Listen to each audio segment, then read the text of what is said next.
Hello students, welcome to my channel. This is Dr. Anmol Singh Chauhan and you are watching my channel K for Chemistry.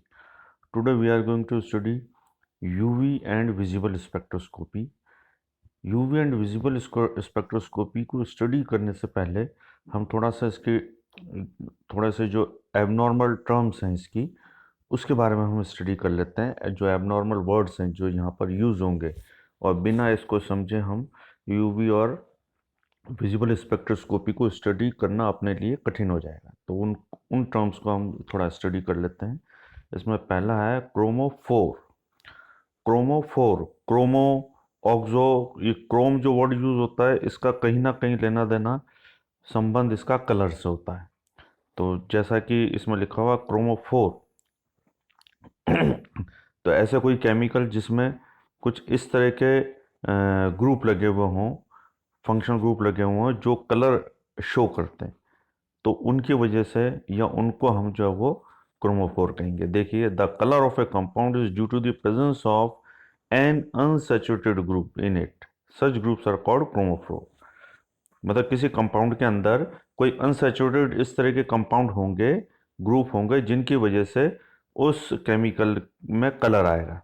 तो इस तरह के groups को हम कहेंगे chromophore. Chromophore is an isolated functional group which must not be in conjugation further with any other group and provides color to the compounds by absorbing its characteristic wavelength। ये जो unsaturated जो functional group होंगे ये अपनी characteristics wavelength को absorb करेंगे और absorb करने के बाद वो कलर वाला जो रीजन है, विजिबल रीजन, उसके अंदर ही ये एब्जॉर्ब करेंगे और उसी के अकॉर्डिंग ये कलर को डिस्प्ले करेंगे। इसलिए ये वाले ग्रुप्स को हम कहते हैं क्रोमोफोर। जैसे ये है C double bond C, C triple bond C, C double bond O, C triple bond N, C double bond N, ये सारे जो हैं वो क्रोमोफोर है क्योंकि ये एक पर्टिकुलर वेवलेंथ पर जो विजिबल लेंथ होती है उस पर ये कलर को एब्जॉर्व करता है। अब दूसरा है ऑक्सोक्रोम। अब ऑक्सोक्रोम को देखिए, a group which does not itself provide colour to the compound but its presence with chromophore increase the color giving support chromophore. मतलब ये जो फंक्शन ग्रुप है ये खुद इटसेल्फ कलर को प्रोवाइड नहीं करता है, ये खुद कलर को क्रिएट नहीं करता, प्रोवाइड नहीं करता, लेकिन इसकी उपस्थिति से जो पहले नंबर पर जो क्रोमोफोर है उसको बल मिलता है और उसकी जो कलर प्रॉपर्टी है वो इंक्रीज हो जाती है और वो जो कलर है वो और डार्क देना प्रारंभ कर देता है। तो ये एक तरह से सपोर्टिंग है, क्रोमोफोर का सपोर्टिंग है ये। इसे अपन कहते हैं auxochrome. A group which does not itself provide colour to the compound but its presence with chromophore increase the color giving support chromophores. These are called auxochromes. Auxochrome groups its affect the intensity of absorption। ये जो auxochrome है वो intensity of absorption इसको effect करते हैं, ये wavelength को effect नहीं करते, इंटेंसिटी ऑफ एब्जॉर्प्शन को इफेक्ट करते हैं। जैसे ये एक NH2 है, NR2 है, OR, CH3, BR, S, ये हैं, ये ऑक्सोक्रोम है। अब इसके बाद हम चलते हैं बैथोक्रोमिक शिफ्ट। दो हैं हमारे पास, एक बैथोक्रोमिक, एक हिप्सोक्रोमिक शिफ्ट। बैथोक्रोमिक शिफ्ट और हिप्सोक्रोमिक शिफ्ट इनका संबंध होता है वेवलेंथ से। ये वेवलेंथ को लैम्डा मैक्स को या तो हायर की तरफ ले जाएंगे या लोअर की तरफ ले जाएंगे। तब देखिए बैथोक्रोमिक शिफ्ट। बैथोक्रोमिक शिफ्ट इसके नाम से पता चलता है कि ये जो है वो लैम्डा मैक्स को हायर वेवलेंथ की तरफ लेके जाएंगे। ऐसा कोई ग्रुप लगा हुआ होगा केमिकल में जो लैम्डा मैक्स को हायर वेवलेंथ की तरफ लेके जाएंगे। तो देखो, व्हेन इलेक्ट्रॉन डोनर ग्रुप और OH, CH3, NH2, etc. are substituted in a compound, the absorption maxima lambda max is shifted towards longer wavelength. It is known as bathochromic shift or red shift। अगर ऐसे functional group जिनकी वजह से जो lambda max है वो higher wavelength की तरफ शिफ्ट हो जाए या रेड कलर की तरफ शिफ्ट हो जाए तो उससे उस फिनोमिना का हम कहेंगे बैथोक्रोमिक शिफ्ट। और इस तरह के जो ग्रुप है फंक्शन उसको हम कहेंगे बैथोक्रोमिक ग्रुप। इन ग्रुप की वजह से, ये ग्रुप कौन से होंगे, ये group generally donor, electron donor group होंगे।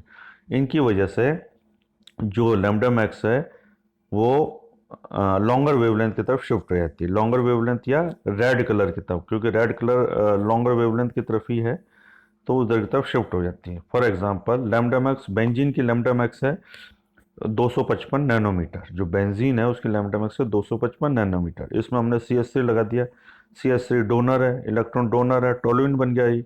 तो ऐसी स्थिति में इसका लैम्डा मैक्स इंक्रीज होकर 260 नैनोमीटर की तरफ चली गई तो इसे हम कहेंगे बैथोक्रोमिक शिफ्ट। इसी तरह से OH ग्रुप लगे, CH3 ग्रुप लगने पर बैथोक्रोमिक शिफ्ट क्रिएट होता है। तो जितने भी जो डोनर फंक्शनल ग्रुप है उनके लगने से जो वेवलेंथ है लैम्डा मैक्स हायर वेवलेंथ की तरफ चली जाती है, उसे हम कहेंगे बैथोक्रोमिक शिफ्ट। इसी प्रकार एक है हिप्सोक्रोमिक शिफ्ट। हिप्सोक्रोमिक शिफ्ट में क्या होता है कि अगर इलेक्ट्रॉन अट्रैक्टिंग ग्रुप या इलेक्ट्रॉन एक्सेप्टर ग्रुप अगर किसी केमिकल में, किसी कंपाउंड में लगे हुए हों, तो उसकी वजह से जो लैम्डा मैक्स है वो लोअर वेवलेंथ रीजन की तरफ आ जाती है, तो उससे हम कहेंगे हिप्सोक्रोमिक शिफ्ट या ब्लू शिफ्ट भी कहते हैं। ब्लू शिफ्ट मतलब शॉर्टर वेवलेंथ की तरफ चली गई, तो इससे हम कहेंगे blue shift. For example when electron acceptor group such as nitro, style etc. groups are submitted in a compound, the absorption band of such compound shifted towards shorter wavelength. अगर electron acceptor group अगर लगा हुआ है तो उसकी वजह से जो लैम्डा मैक्स है वो कंपाउंड की शॉर्टर वेवलेंथ की तरफ चली जाती है या ब्लू रीजन की तरफ चली जाती है, ब्लू कलर की तरफ। तो इसे हम कहते हैं हिप्सोक्रोमिक शिफ्ट, हिप्सोक्रोमिक इफेक्ट। तो इस तरह से है ये, शॉर्टर वेवलेंथ की तरफ जाने को हम ब्लू शिफ्ट भी कहते हैं। चलिए अब हम आगे स्टडी कर रहे हैं हाइपरक्रोमिक इफेक्ट। हाइपरक्रोमिक इफेक्ट और हाइपोक्रोमिक इफेक्ट, इनका संबंध होता है इंटेंसिटी ऑफ लाइट से। बैथोक्रोमिक और जो दूसरा हमने स्टडी किया था हिप्सोक्रोमिक इफेक्ट, इनका संबंध होता है वेवलेंथ से, और हाइपर और हाइपोक्रोमिक इफेक्ट इनका संबंध है इंटेंसिटी ऑफ लाइट से। तो हाइपर, हाइपर मतलब ज़्यादा हो जाएगा, इंटेंसिटी ज़्यादा इंटेंसिटी की तरफ जाए, हाइपो लोअर इंटेंसिटी की तरफ जाए। If a group increase the Emax intensity of absorption band, then such effect is known as hyperchromic effect. अगर कोई ऐसा ग्रुप लगा हो जिसके वजह से इंटेंसिटी ऑफ लाइट इंक्रीज हो जाती है, तो इस तरह के इफेक्ट को हम कहेंगे हाइपरक्रोमिक इफेक्ट। और ये जो इसका संबंध होता है मोलर एक्सटिंक्शन कोफिशिएंट से of the compound. Group which increase the molar extinction coefficient value are said to be hyperchromic groups. ऐसे ग्रुप जो मोलर एक्सटिंक्शन कोफिशिएंट की वैल्यू को इंक्रीज करते हैं वो ग्रुप हाइपरक्रोमिक इफेक्ट देंगे। फॉर एग्जांपल C6H6 है, इसका ये जो है इंटेंसिटी ऑफ लाइट इसके 204 नैनोमीटर, लेकिन जैसे इस पर CH3 ग्रुप लगाया वो इलेक्ट्रॉन डोनर था तो इसकी वजह से हो गए 255 नैनोमीटर इंटेंसिटी ऑफ लाइट। तो इस तरह से इसका मतलब CH3 ग्रुप लगाने से मोलर एक्सटिंक्शन कोफिशिएंट जो है वो उसकी वैल्यू इंक्रीज हुई है। अब है हाइपोक्रोमिक इफेक्ट, हाइपोक्रोमिक में इंटेंसिटी ऑफ लाइट कम हो जाएगी। तो ऐसे ग्रुप जिनकी वजह से लगने से intensity of light E max जो है वो कम हो जाती है या कम की दिशा में जाती है, तो उसे हम कहेंगे हाइपोक्रोमिक इफेक्ट। तो इसका अर्थ ये हुआ कि ऐसे ग्रुप जिनकी वजह से मोलर विलोपन गुणांक, मोलर एक्सटिंक्शन कोफिशिएंट की वैल्यू कम हो जाती है, उन ग्रुप को यदि हम कंपाउंड में लगाएंगे तो इंटेंसिटी ऑफ लाइट कम हो जाएगी। इससे शो होगा कि यह है हाइपोक्रोमिक इफेक्ट।